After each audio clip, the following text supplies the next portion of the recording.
என்னது கச்சேரி மேடையில எலக்ட்ரிக் கிட்டார் ட்ரம்ஸ் எல்லாம் இருக்கு. மிருதம் கோஷ்டி பான் ஓடாது. அவளே உனக்கு வாசிக்க சொன்னா சரி பண்ணிடுவா. அதனாலதான் ட்ரம் கோஷ்டி புக் பண்ணேன். அது சரி. அதனாலதான் தொழில் ரீதியா ட்ரம்ஸ் பெருசா இல்ல மிருதங்க பெருசான ரெண்டு பேத்துக்குள்ளேயும் சண்டை போல இருக்கு. ஆமா, இது ரெண்டு எப்படிங்க ஒத்து வரும்? அல்லவனுக்கு புல்லுமாயுதம் போய் ஜமாயி. என்னது, எதுக்கு இத்தனை பேர் ஓடுறாங்க? இவெல்லாம் பானுவோட ரசிகர்கள். பானுக்கு இத்தனை ரசிகர்களா? பங்காகாத கோபாலா, பங்காகாத. கிராமரான பொம்பளைனாலே நாட்டுல ஒரு கிரேஸ் தான். நீ மட்டும் மேடையில் ஏறு, எல்லாம் தலைகீழா மாறிடும். என்ன பாட வரல? ரெடி இருங்க, ஒரு நிமிஷம், ஒரே நிமிஷம். நம்ம ரெண்டு பேர்த்துக்குள்ள ஒரு சின்ன ஒப்பந்தம். நான் விட்டு கொடுக்கணும் அதானே? சேச்சே, நான் ஒண்ணும் அந்த அளவுக்கு தம் இல்லாத ஆள் கிடையாது. என்ன? நீ பாட்டுல என்ன வேணாலும் பாடிக்கோ, ஆனா சாசா ரீரி காகா மாமான்னு இந்த சொர வரிசை மட்டும் தயவு செய்து பாடாத. இது எங்கிருந்து வாடகை கேட்டு? ஜோதிராண்டி இதுவும். சரி, சொன்னது ஞாபகம் இருக்குல்ல? சாசா ரீரின்னு சொர வரிசை மட்டும் தயவு செஞ்சு பாடாத. சொர இல்லாத எப்படியா கர்நாடக கச்சேரி? புரியாம பேசாத. இங்க இருக்கிற ஜனங்க அவ்வளவு ஸ்டாண்டர்ட் கிடையாது. நீ பாட்டுல சொர வரிசை பாடினா அவங்களுக்கு புரிய வேண்டாம். நோக்கு தெரியாதுன்னு சொல்லு. இப்ப என்னங்கிற சோடா புட்டி? சொரம் பாடுறதும் பாடாததும் என் மூட பொறுத்திருக்கு. போடிடாத, வந்து பாடு. சங்கீத கலாரசீர்களுக்கு எனது வணக்கம். இங்க பாப்பா.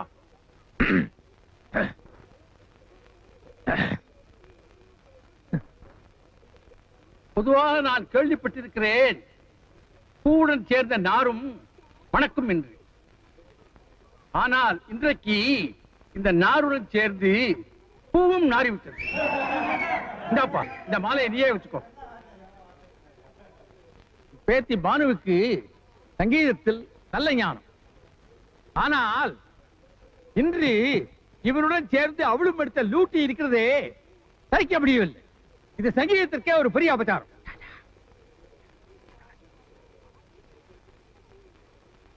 நல்ல வேலை, பேத்தி பானு இன்னைக்கு என் மானத்தை காப்பாத்திட்டான்.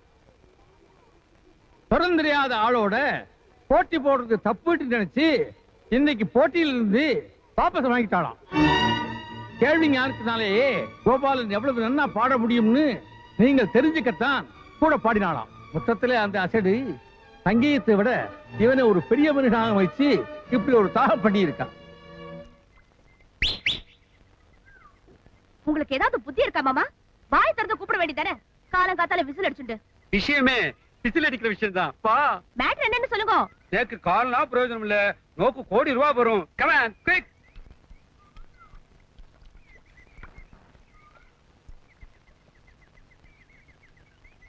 ஆத்துல யாரும் இல்ல, இருந்தாலும் மரபா போய் பேசலாம். Follow me.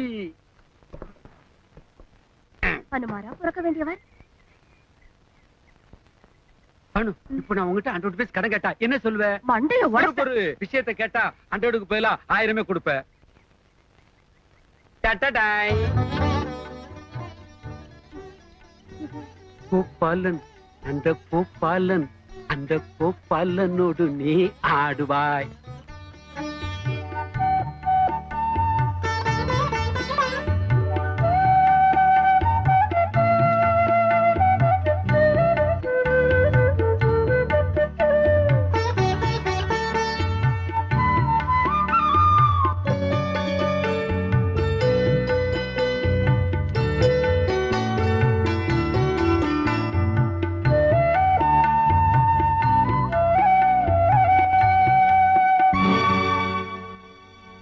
என்ன பாணி இது? சந்தோஷப்படுவே நீ லெட்டர் கொண்டு வந்தேன். பானு, நமக்கு பிடிச்ச பூ எத்தனையும் இருக்கலாம், ஆனா பூஜைக்குன்னு ஒரு சில பூ தான் இருக்கு. அந்த மரியாதையோட தான் உன்னை நான் பாக்குறேன். கோபால், இங்க வா. மாமி, இப்பதான் ரவா வாங்கிட்டு வந்தேன். கல்லு பொறுக்கிறதுக்கே 1/2 மணி நேரம் ஆகும். அப்புறமா நம்ம 2 பேரும் சேர்ந்தே பொறுக்கலாம். முதல்ல இங்க வா. உட்காரு. இந்த 3 புடவையில நோக்கு எது பிடிச்சிருக்கு சொல்லு பாப்போம்.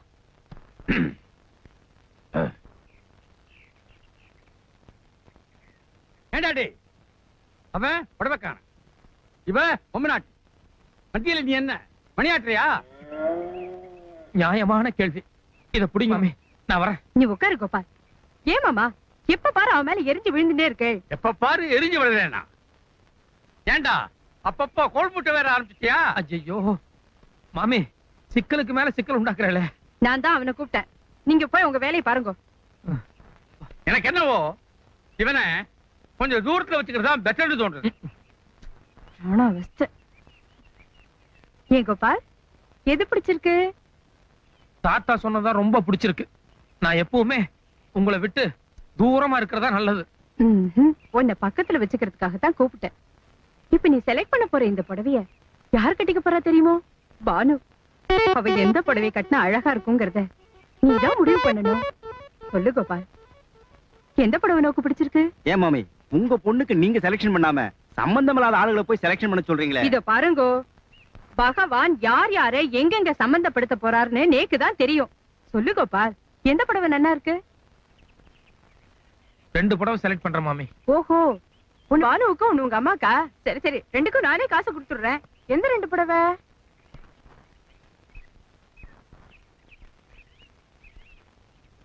இத பானு கொடுத்துருங்க. இது எங்க அம்மாக்கு இல்ல, என் அத்தை பொண்ணுக்கு. அத்தை பொண்ணா? என் அத்தை பொண்ணு என் மேல உசிரியே வச்சிருக்கா. எனக்கு அவளுக்கு கல்யாணம்னு எங்க அப்பா அம்மா முடிவு பண்ணிட்டா. அவ கொஞ்சம் மாநிலம் தான், இருந்தாலும் இந்த புடவை அவளுக்கு ரொம்ப எடுப்பா இருக்கும். காசு கொடுத்துருங்க.